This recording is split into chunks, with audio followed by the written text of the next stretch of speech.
The Crotchety Old Men podcast is not a registered investment, legal, or tax advisor or a broker-dealer. All investment financial opinions expressed by or on the Crotchety Old Men podcast are from the personal research and experience of the owner of the site and are intended as educational material. Although best efforts are made to ensure that all information is accurate and up to date, occasionally unintended errors and misprints may occur. Before you invest or make any investment-based decisions, consider your own personal circumstances. You should do your own research and seek advice from a financial professional.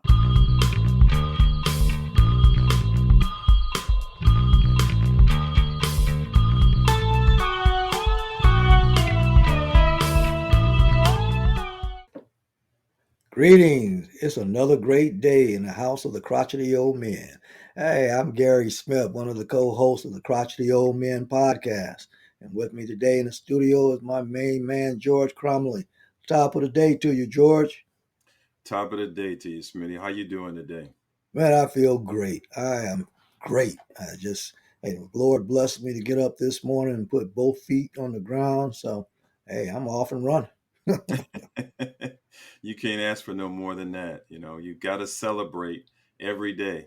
Every day. I heard somebody say one time is that you only die once, but you live every day. Amen to that. I thought that was pretty profound. Yes, it is. Yeah. So, what we got today, man? What we talking about? You know, Smitty, I just thought, we'd sit back and have a conversation about finances and some of the assets that we have as individuals that we may not think that we have, and that being your mind, and mind as in, your intellect, and your ability to think through issues and your ability to, make things happen. I mean, we've talked about a lot of different things on the Crotchety Old Men podcast.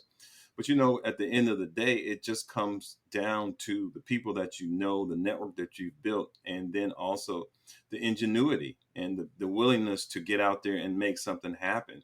We talk about, starting businesses, buying homes and things like that.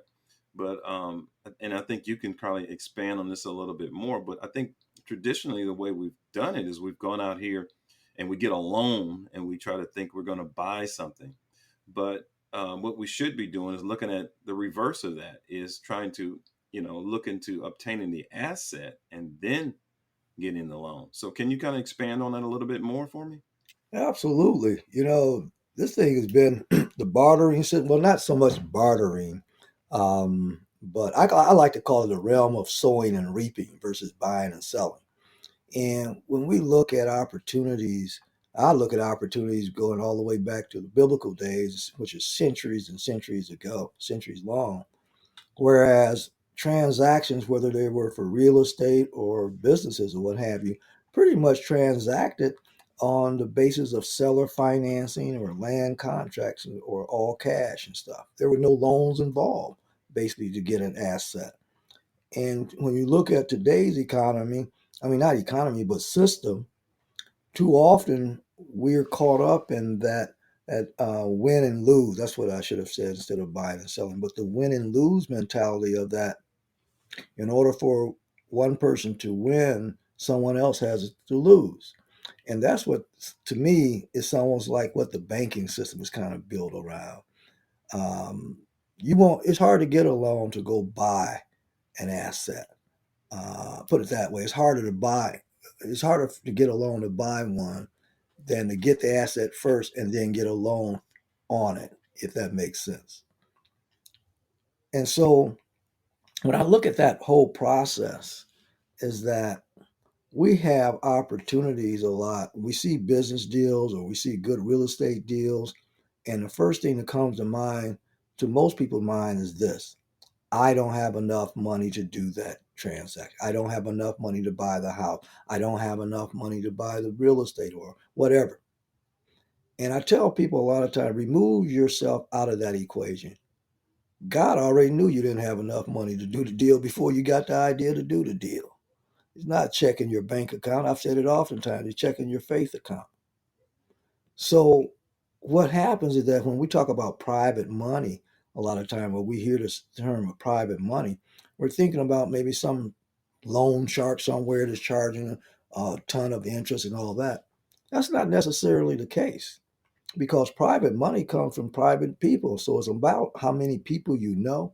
And George, you hit the nail right on the head. It's about your network and connecting to those people. Now, I don't want to ramble on too long, so I want to give you a chance, to put some input as well.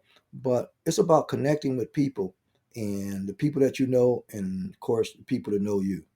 Yeah, I mean, exactly. It's interesting as you were saying that. I was thinking about a few things, and one of them was seller financing. And see, what we've been brainwashed when we hear certain terms, to think of in a negative aspect. Okay, so if somebody says seller financing, the first thing probably comes to your head is, oh man, he's losing his business, or he's losing his house, or why is he trying to get rid of it? But in most cases, seller financing may be a situation where they're trying to take advantage of the market. They're trying to get out of a situation that is still salvageable, but just looking for another investor to come in and help, kind of prop up whatever they're doing. So it's not necessarily a negative connotation. I mean, it could be a situation where, like you say, they give you the property, then you can go out and get the loan, and then basically everybody's happy because the business could be a thriving business. It could be just a situation where they run into some situation that they couldn't control. So I'll give you an example. There was a mechanics office. They fixed cars. They had a thriving business, and what happened was one of the mechanics had some personal issues and had to retire. Other mechanic had a situation where they had health issues. So in order to keep the business afloat, the third person had to either sell it or get somebody to come in, get more mechanics to come in, or he had to do some kind of other financing. But this was the situation he was in. And you find these situations. I mean, it's a thriving business, but he can do some type of seller financing. So he's just looking for someone to come in and help him out, which becomes an opportunity. Absolutely. Absolutely. George, there's so many opportunities out here, and you've heard me say this before too. We have to change our mindset. Look for opportunities, not deals. Look for opportunities to help people because that's the only way a blessing is going to get to you, and is through other people. And so a situation like this is just ripe. There's probably some mechanics in and around that area where that property is located that have the following. They have the customers already too. All right. And they're looking for a way to grow. Okay. Not only a way to grow by way of customers, but also a way to grow in a larger space. These people that you're talking about, heck, there's a situation that has arisen, and there's all type of situations that can arise. And like you said, George, it's not necessarily that a person is desperate that they do seller financing. It's not necessarily that at all. In a lot of cases, a lot of deals are done this way for a myriad of reasons, and we can get into later on in our podcast here. But sticking here to the story, that's an opportunity for someone, and the person that has the business right now, and let's say, even though they may be leasing from another person that property, they can do what we call a master lease and lease that property to these other mechanics or somebody else that can come in there, run the business properly, professionally, and profitably. The current mechanic can just charge a little bit more rent so they have something, something for themselves as a profit, and continue to pay the owner, and everybody wins in that situation. The other mechanics grow. There's people, they solve their issue because one of the partners has to go, and so they're able to be compensated as they exit. The remaining partner does not have to close the business or sell it. They're still generating an income from that same business that they know very well. And of course, the landlord is happy because, heck, everything is transparent. He's still receiving the same amount of money of rent that they agreed to before anyway. These are some of the opportunities that are out there. And George, I tell you, I know you see it every day of being in the brokerage business and things like that, and just with people that you talk to on a regular, everyday occasion. Yes, sir. And that's the interesting thing about it is that if we think about it, it's probably easier to buy a business than start a business. And there are a lot of successful businesses out here. Here again, you hear the word leverage. Okay, leverage is here again. It's not a negative term. it's a positive term, and it's basically, here again, opportunity. And what's the leverage? The leverage is the property or the thing or the business. That's the leverage. And what a lot of, you hear about a lot of these people at higher levels that come in and buy these businesses, or they're leverage or a leverage takeover or things like that. Mhm. That's not a negative thing. That's how you do business. Most businesses out here are to be sold, unless it's a family-owned, pizza spot, or a family-owned flower shop or something that's been in business for generations. But most businesses out here are designed to be sold at some point. Some people are great startups. So here, I say this to say, if you're looking to get into business, don't necessarily think you have to grow it from the ground up. You don't have to recreate the wheel. You can go out here and find a business that's already, thriving, already has customers, and you basically have to do a sales job on the person that's in there to show how it benefits them, as well as you, to allow you to come in as a new person and leverage them out of this business, being mean financing, because they may have other dreams. They've spent a lot of time in this business. It could be it was interesting, I was looking at a thing on Famous Amos Cookies, and how Mhm. that was leveraged out. He made some mistakes financially, but overall, these guys came in and they showed him how they could buy him out of the business. Should he have sold it differently? Possibly. But this was a long time ago. And what he did receive, I think he received 1.4 million for it.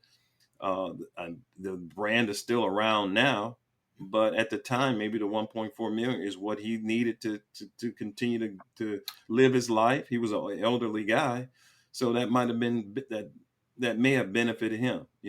To us, it may not sound like a good deal, but to him, it may have been a good deal. And there's a lot of deals out here that are like that. Absolutely, man. That's a great example because, a lot of times people say, oh, he left a lot of money on the table. Well, that table wasn't even there when he had made the decision. Okay. Depends upon how much money was available to him at the time. But when you buy a business, you're not only just buying that business, you're buying the experience.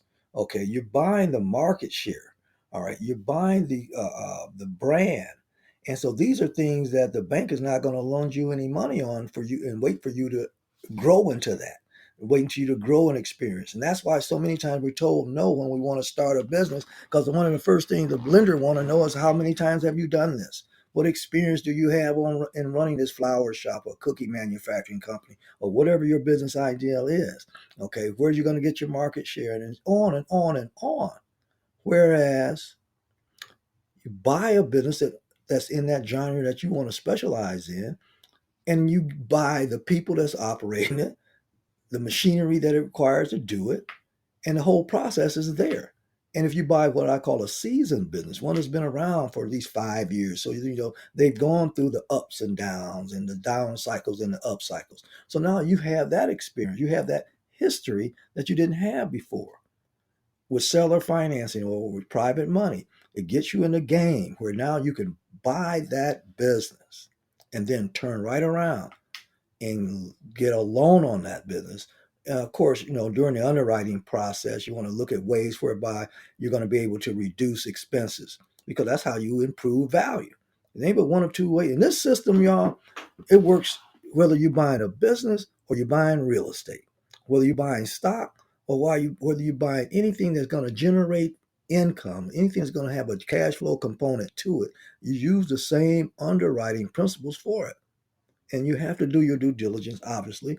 But assuming all that has been taken care of, and of course you would hire, on your team, attorneys, CPAs, and things to help you with that if you don't understand reading balance sheets and uh, uh, financial statements, et cetera, all those things that goes into evaluating the business.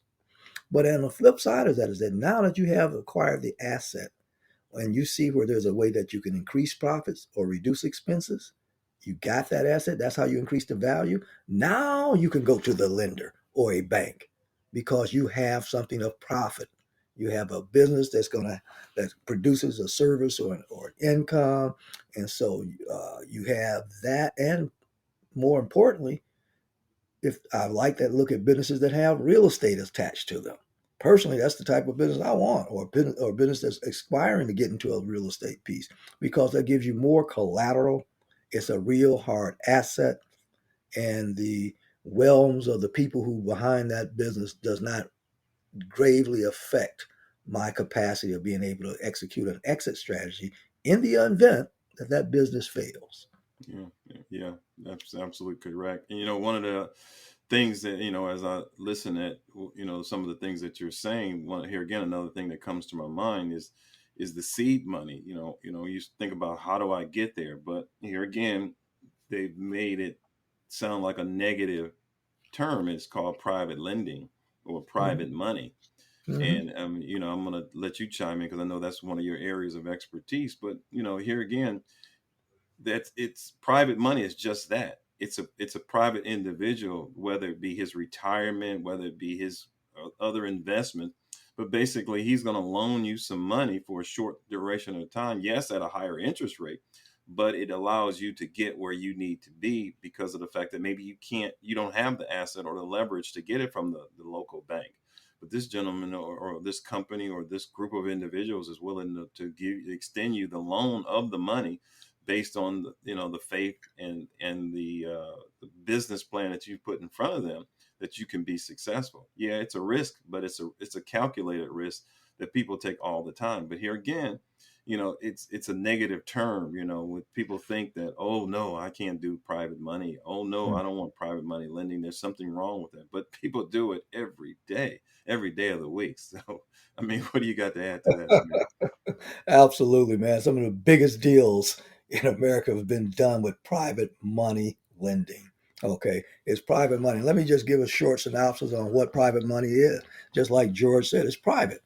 It's a group of people who have some, what I call dead money, or idle money, that's sitting around, possibly in one of those boxes called a bank. All right, it could be in your mattress, it could be somewhere else, but it's not earning enough money, to warrant it sitting in that spot. But more importantly, it's not about profits. It's about people.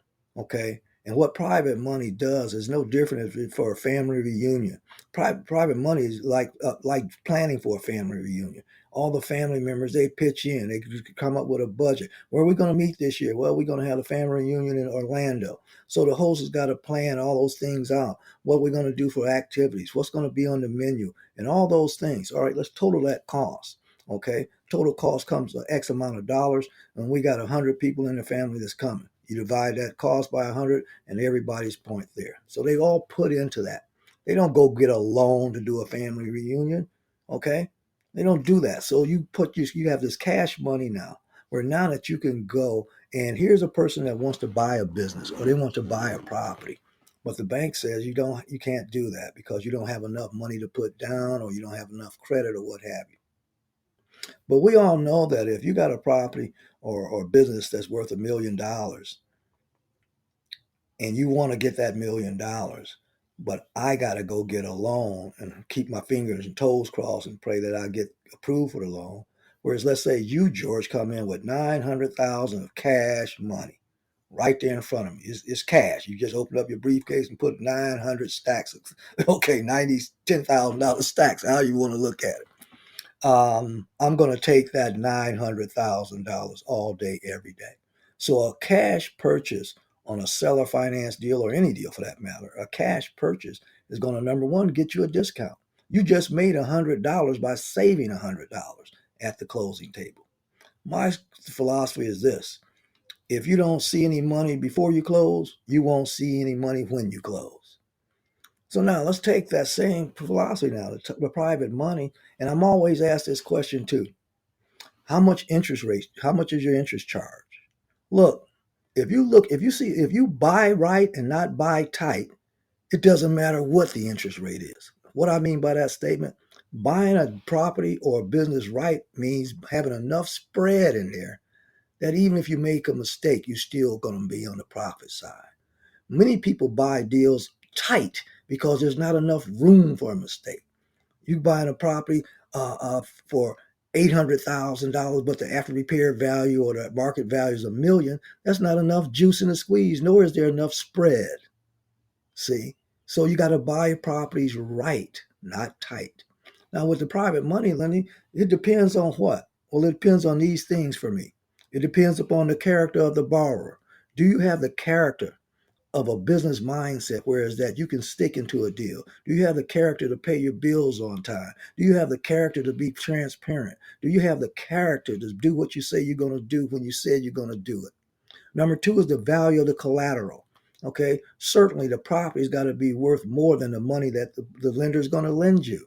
All right, a private money or hard money lender is here to help you get a deal, not stop you from getting a deal. And so many times we think erroneously that all a private money lender want is the profits. There are some people out there that's like that, just like there's people in every area of life that are like that. But the majority of private money lenders are not like that. They have principles, it's people, and then profits.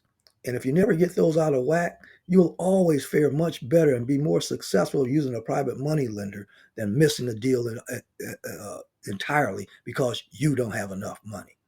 Third is the capacity to execute, on a solid exit strategy.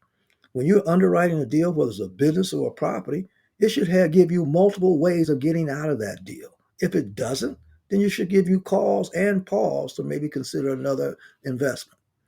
The last one is the credit rating of the tenant. Who's behind the cash that's coming out of that business? Who's behind the cash that's coming out of that property? Is the tenant have the credit worthiness? Okay.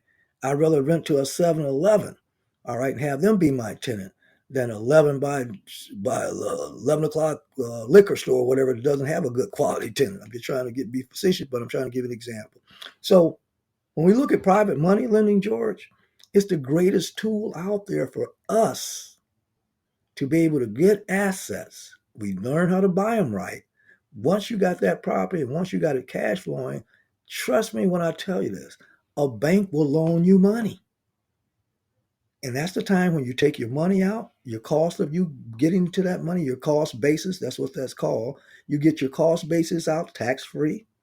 And then whatever profit that's in there from that fight refinance, tax free. Now, does it matter that the hard money lender charge you 20% or 30%? No, it does not, because you're able to pay it all back and not even have to worry about that. So you got the asset, you got the cash flow, and you should be happy at that point because you got cash and not keys at closing.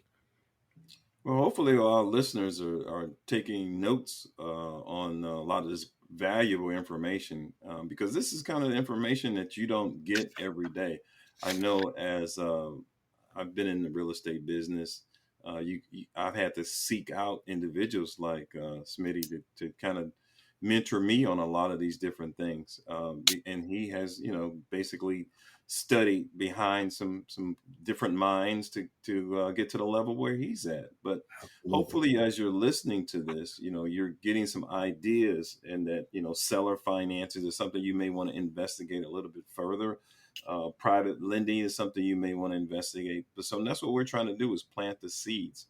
Here again, George Crumley, if you want to reach out to me, you can reach out to me at ghcrumley@kwcommercial.com. I'm here in Atlanta, able to service you if you're looking for commercial building or leases or things of that nature, or you just want to get some more information. I'll allow Smitty to give out his information if he's really, if you want to find more on the financing side, because I think this is helpful. I mean, this information that we're giving out hopefully is helpful to you and get you in a position where you're thinking, broader and wider, and not, doing small thinking about business that that you can get into. Amen. Amen. You have to change your mindset. You have to expand your horizon, the way you think about business, the way you think about yourself, even. But before we go any further, you want to reach me, it's easy. It's swanmoney.com. That's www.swanmoney.com. Swan, sleep well at night. That's what that means. Swanmoney.com. Go on that website. Educate yourself not only about private money lending. I got a free brochure on there about the 7 steps to getting guaranteed approval for a private money loan. Go there. And then another thing, book a 15-minute appointment with me. Let me share with you some of the other intricate information I'm talking about some basic information, y'all, that you probably didn't get when you in the traditional schools or traditional courses that you may have taken. Spend that time with me. And if you have not been blessed, if you don't feel that you walk away from that 15 minutes with me more encouraged, more wiser, and more prepared to get out here and make a difference, then doggone it, I'm going to make you an offer that you can't refuse. Sounds great. That sounds great. Hey, Smitty, this has been it's been a good podcast. Sometimes we just have to get down and just kind of talk about some of the things that are out here and try to, dispel some of the rumors, because here again, information, education, exposure, and opportunity. Those are the four pillars of why we do the Crotchety Old Men podcast. And sometimes it just comes down to basic information. I mean, we've had a lot of great guests on recently. We've had Joe Barry Carroll talking about the wealth building side. We've had precious metals. Yeah, the Right. precious metals talking about gold. Andre Osborne, yes, Andre Yeah. was on talking about precious metals. So we've had some great guests over the last couple of podcasts and talking about how you can build wealth. So hopefully this one kind of gives you an idea, once you build that wealth, some of the things that you can do with it. Getting into business and continue to grow and prosper and build a legacy for your family. So that that's the goal of the Crotchety Old Men podcast. So what you got to sum us up with today, Smitty? Right. Well, that's right, man. We want people to win. All right. We want everybody to win. If the situation doesn't present an opportunity for everybody involved to win, walk away from that situation. But here's what we're going to parting word for today: adversity. We all go through it. However, adversity is meant to get your attention, okay, prior to your promotion. So don't be afraid of adversity. Don't focus on what you're going through. Focus on where you're going to. With that, we're going to That's a say, good one. if That's you a good didn't one. know, If you okay, didn't know, now you know. now you know. All All right, right. take care. Be blessed. Peace. Be blessed. Peace. This is Dr. Paul Clemens with the Crotchety Old Men podcast.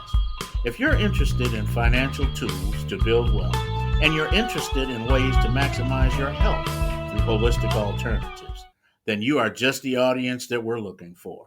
Tune in each week, every Thursday, to the Crotchety Old Men podcast, where George Crumley, Gary Smith, and I offer you in-depth discussions on health and wealth. Subscribe to the Crotchety Old Men podcast on Google, Spotify, Apple, iHeartRadio, or wherever you get your favorite podcast.